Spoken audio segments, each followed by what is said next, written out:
ইনশাল্লাহ জামাত ইসলামী তার নিবন্ধন ফেরত পাবে। রাজনৈতিক দল সকল গণতান্ত্রিক ব্যবস্থায় এবং সংসদীয় রাজনীতিতে জামাত ইসলামী এই দেশের অবিচ্ছেদ্য অংশ। বাংলাদেশ প্রতিষ্ঠার পর থেকে আজ পর্যন্ত যে কয়টা সংসদ হয়েছে, সঠিকভাবে নির্বাচন হয়েছে, সব নির্বাচনেই জামাত ইসলামী জনগণের ম্যান্ডেট নিয়ে সংসদ সদস্য হয়েছে, এমনকি সরকারেও অংশগ্রহণ করেছে। কিন্তু আশ্চর্যজনক বিষয় হলো 2008 সালে জামায়াতকে ইলেকশন কমিশন একটি নিবন্ধন ইস্যু করেন, কিন্তু বাংলাদেশের হাইকোর্ট মেজরিটির জাজমেন্টের ভিত্তিতে এই নিবন্ধনটি বাতিল করেন। এর বিরুদ্ধে আমরা আপিল করেছিলাম। আপিল মামলা শুনানি আজকে শেষ হয়েছে। শুনানি অন্তে আগামী 1 জুন 2025 এই মামলার রায়ের জন্য দিন নির্ধারণ করা হয়েছে।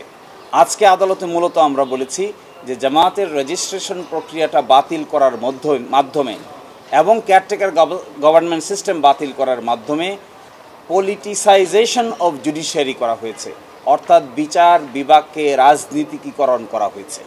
এবং আজকে যে জামাত ইসলামীর নিবন্ধন মামলা শুনানি হচ্ছে, যারা এই নিবন্ধন মামলা শুনানি অন্তে নিবন্ধন বাতিল করেছেন, তারা মূলত বাংলাদেশের উচ্চ আদালতকে রাজনৈতিকভাবে ব্যবহার করেছেন এবং এই জন্যই নিবন্ধনটি বাতিল করা হয়েছে। আমাদের এই আর্গুমেন্ট আদালত অত্যন্ত মনোযোগ দিয়ে শুনেছেন। আমরা এক্সপেক্ট করব যে আমাদের এই আর্গুমেন্টের ভিত্তিতে আগামী 1 জুন ইনশাল্লাহ জামাত ইসলামী তার নিবন্ধন ফেরত পাবে এবং একই সাথে বাংলাদেশের রাজনীতিতে জামাত ইসলামী নতুন উদ্যমে নতুনভাবে মানুষের সাপোর্ট নিয়ে মেজরিটির ভিত্তিতে বাংলাদেশের রাজনীতিতে গুরুত্বপূর্ণ ভূমিকা পালন করবে ইনশাআল্লাহ। বান্ডেল থাকলে প্রতি সেনমানিতে টাকা বাঁচবে।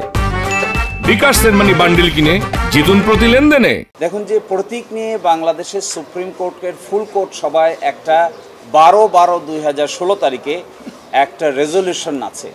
এই রেজলিউশনের কারণে ইলেকশন কমিশন একটি পদক্ষেপ নিয়েছে। আমরা আদালতকে আজকে একটি ডাইরেকশন চেয়েছি আদালতের কাছে যে এই বিষয়টি প্রতীক তো আর উচ্চ আদালত বরাদ্দ করতে পারে না। প্রতীক বরাদ্দ করার ক্ষমতা হলো ইলেকশন কমিশনের। মাননীয় আদালত যেন এই মর্মে একটি অবজারভেশন দেন যে এই ব্যাপারটি যেন ইলেকশন কমিশন উপযুক্ত সময়ে উপযুক্ত সিদ্ধান্ত নেন, এই মর্মে আমরা ডাইরেকশন চেয়েছি। আমরা আশা করি পূর্ণাঙ্গ রায়ে এই মর্মে ডাইরেকশনও উচ্চ আদালত কর্তৃক দেওয়া হবে। যখন দাঁড়িপাল্লা প্রতীক বাংলাদেশ জামায়াত ইসলামী ব্যবহার করছে অনেক আগ থেকে, আর আমাদের সুপ্রিম কোর্টে দাঁড়িপাল্লা প্রতীক আসছে 1972 সাল থেকে। একই সাথে দাঁড়িপাল্লা যে প্রতীকটি ব্যবহার করা হয়েছে, বাংলাদেশে যত যে কয় সময় সংসদীয় ইলেকশন হয়েছে, সব নির্বাচনে জামাত ইসলামী দাঁড়িপাল্লা প্রতীক নিয়ে অংশগ্রহণ করেছে, ইলেক্টেড হয়েছে, মন্ত্রী হয়েছে। ফলে জামাত ইসলামীর সাথে দাঁড়িপাল্লা প্রতীক ওতপ্রোতভাবে জড়িত। মানুষ শুধু রাজনৈতিক দল দেখে না, সাথে সাথে রাজনৈতিক সিম্বলটাও দেখে, প্রতীকটাও দেখে।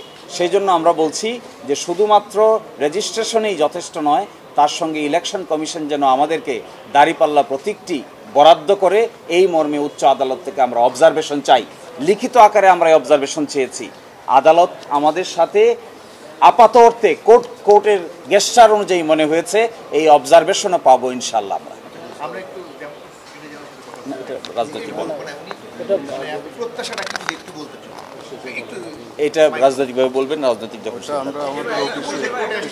আমরা পরে জানাবো। হ্যাঁ,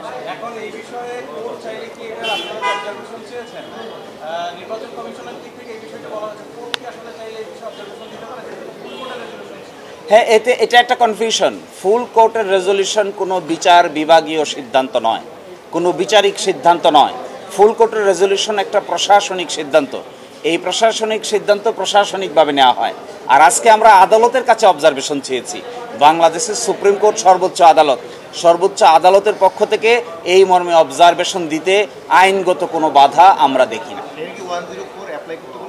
হ্যাঁ, আমরা এটাও বলেছি যে এখানে বাংলাদেশের সংবিধানের একটা অনুচ্ছেদ আছে 104, যাকে বলে কমপ্লিট জাস্টিস। এই কমপ্লিট জাস্টিসের থিওরি অ্যাপ্লাই করেও মাননীয় আপিল বিভাগ এই আদেশ দিতে পারেন। যে দুটো জিনিস আজকে যে আমরা যে আমাদের আপিলের তো দুটো বিষয় আপনারা দেখেছেন। একটা হলো জামাত ইসলামীর নিবন্ধন।